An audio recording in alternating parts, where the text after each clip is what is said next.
OBC 56% है आज, तो 56% ओबी को हम उसका जितनी जिसकी संख्या बारी है उतनी उतनी हिस्सेदारी देने का प्रयास करेंगे। भीम आर्मी की अगर आपकी सरकार आ जाएगी तो आप मतलब सबसे प्रथम किस उद्देश्य में काम करेंगे? सर सबसे पहले हमारा उद्देश्य यह रहेगा कि समाज में एससी एसटी ओबीसी हैं, इनको इनका जो हक अधिकार है इनको दिलवाना। कहा जाए तो बीजेपी की सरकार है और बीजेपी की सरकार में सरकार के डबल इंजन की सरकार के होते हुए ये मणिपुर में जो घटना हो रही है यह बहुत निंदनीय है। आइए दोस्तों, आज मेरे सामने शिव कुमार बैगा जी हैं जो कि भीम आर्मी एवं गोंडवाना गणतंत्र पार्टी एवं सामाजिक कार्यकर्ता हैं। तो मैं उनसे आपको रूबरू करवाता हूं, बात करवाता हूं कि मतलब कैसे काम करते हैं। सर आप जो हैं तो मतलब आपका उद्देश्य क्या है? सामाजिक कार्य तो कर रहे हैं लेकिन उद्देश्य क्या है सर?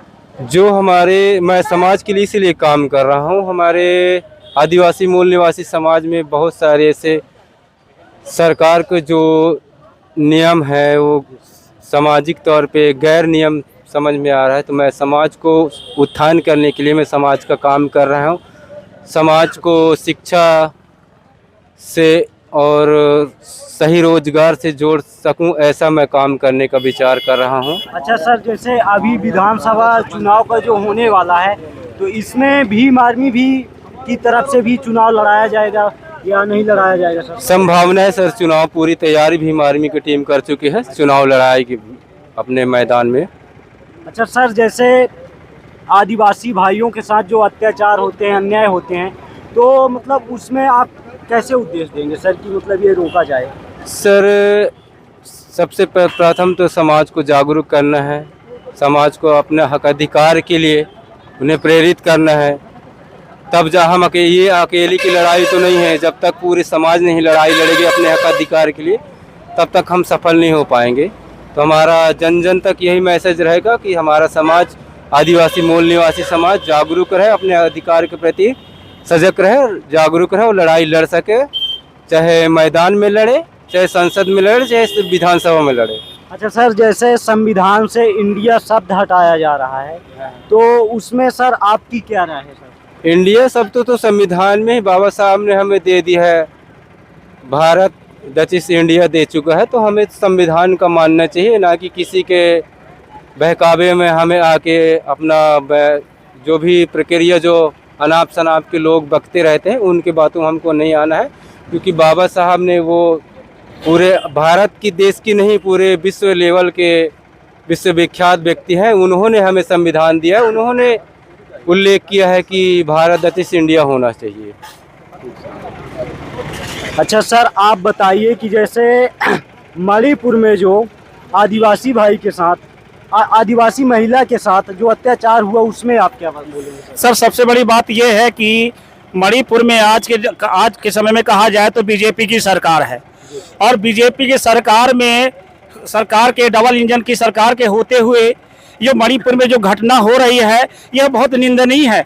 सर इस प्रकार की घटना जो आदिवासियों के साथ हो रही है तो सरकार एक और कह रही है कि हम आदिवासियों महिलाओं का हम सपोर्ट कर रहे हैं, बेटी बचाओ बेटी पढ़ाओ का अभियान इन्होंने चालू करके रखा है, लेकिन मणिपुर की हम घटना देख रहे हैं तो इससे यह प्रतीत होता है कि यह सरकार समाज विरोधी है और देश विरोधी है। सर मेरा नाम अजय प्रसाद माझी है, मैं भीम आर्मी का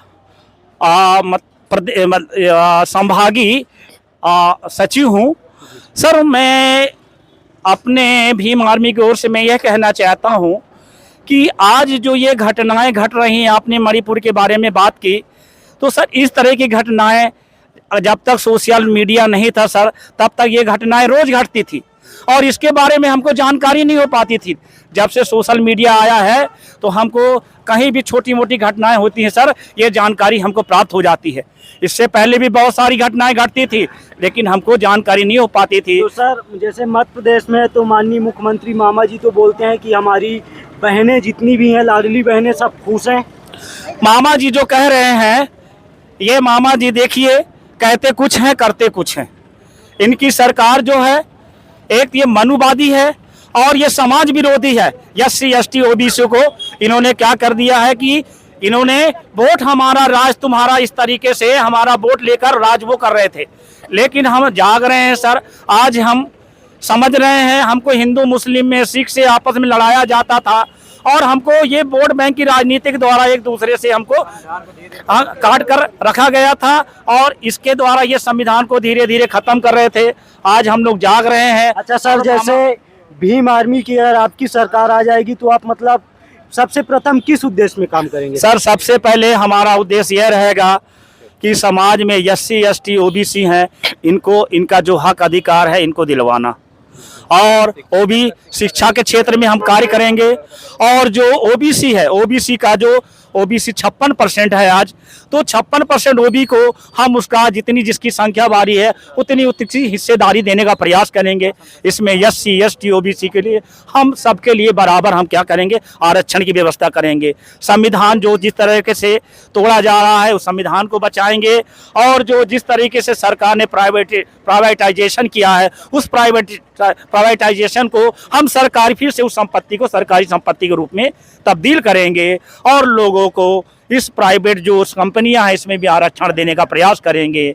लोगों को शिक्षा, स्वास्थ्य, दवाई, रोजगार आदि की हम व्यवस्था करेंगे। और भीम आर्मी जन जन तक, लास्ट मतलब अंतिम छोर का व्यक्ति है वहां तक, उसको तक वहां तक न्याय देने की हम व्यवस्था करेंगे। हमारा मिशन है कि देश बचाओ, संविधान बचाओ, बेटी पढ़ाओ, बेटी लिखाओ और शिक्षा जागृति को बढ़ाओ, हमारा ये नारा है।